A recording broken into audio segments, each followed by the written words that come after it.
So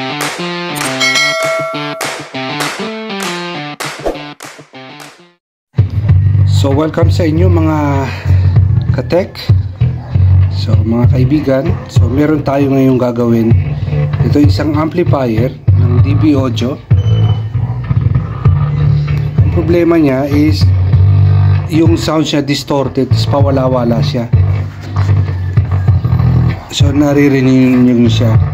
So posible yan na yung mga ganyang problem, possible yan sa amplifier section or do sa audio driver section. Okay, and secondly is possible din siya sa mga loose contact or bad contact. So pwede sa, kasi ito yung amplifier na merong speaker system, so merong A and B, A plus B. So minsan yung mga contact or selector switch, bad contact, and volume. Okay, so yung potentiometer natin. So, sa volume madali nyo malalaman kung may problema. So ikot-ikotin nyo lang, sometimes nagkukos ng problem yan. So check muna natin yung volume.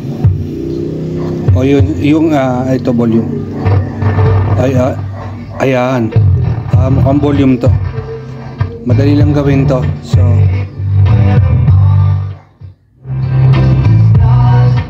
So may portion siya na nawawala. Yeah. Distorted na siya. So malayo pa lang siya sa minimum niya, nandito pa sa pinakababa. Pero nandito na siya.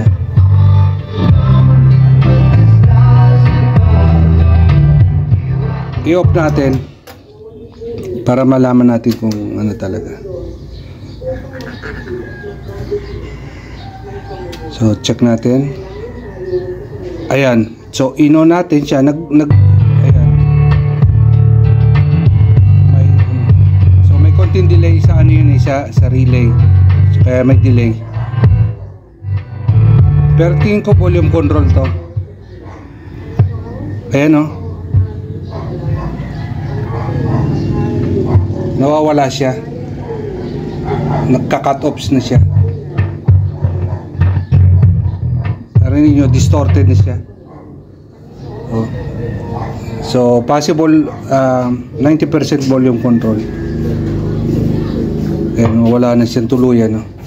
So malamang volume control to. Yan. Ang layo na. Ulitin natin. Yun. Oh, volume control nga to. Okay. So papalitan natin yan.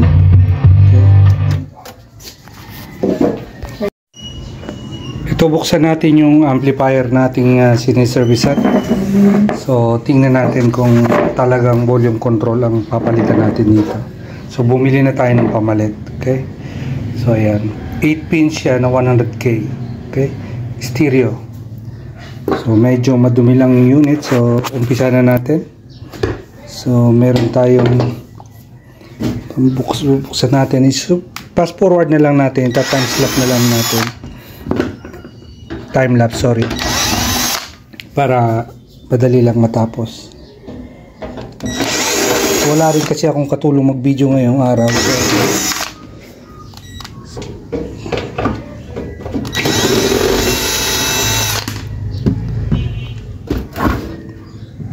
so ika nga solo lang tayo. Okay, tingnan natin. O yan mga katek, so medyo madumi siya, pero hindi ganun kadumi as expected. So hindi tayo ganun mahirapan. So baklasin na natin isa-isa yung knob para ma-open natin. So tanggalin muna natin tong pinaka bolt ng ating mga potentiometer bago natin ma-access yung circuit board.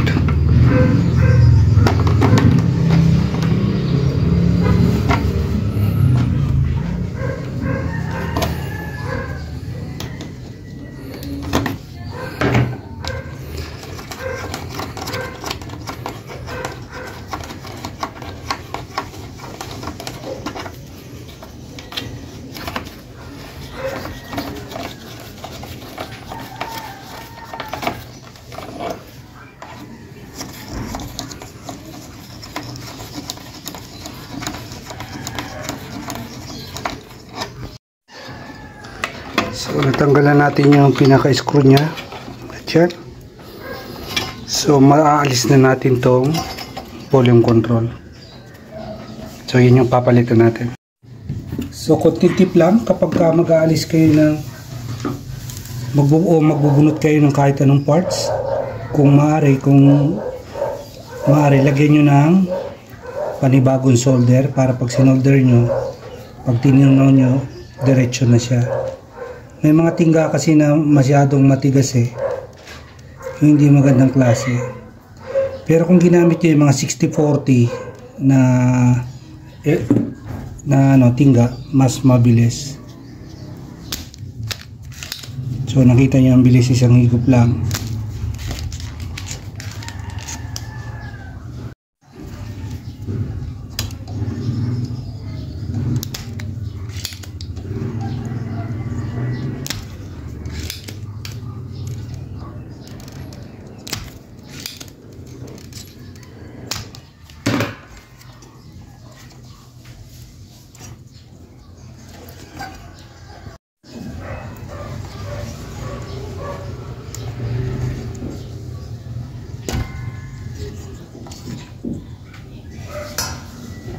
Papalitan natin ito.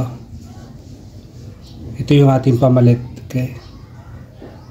So 50k lang yung original, pero pinalit ko 100k. Kasi gusto ko medyo pag pinihit, medyo malayo yung ano.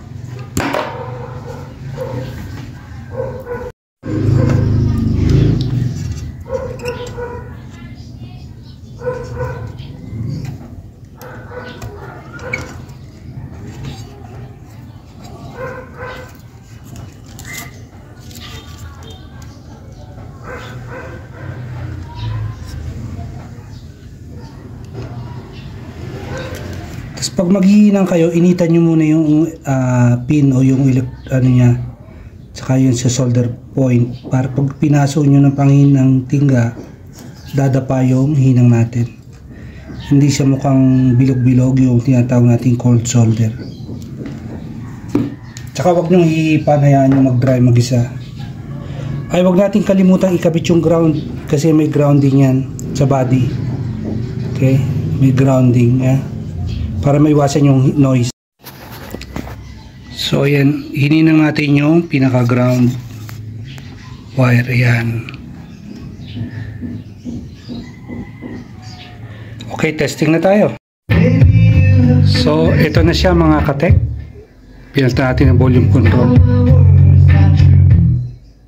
Smooth na siya. Okay. So volume control lang ang papalitan natin kapag ganun sa issue na to. So yung nagka-cut off, minsan garalgal. Okay. Pero bago kayo mag-conclude na volume control, kailangan mag-conduct rin kayo ng check, initial check yung mga amplifier, baka may mga bloated capacitor dyan.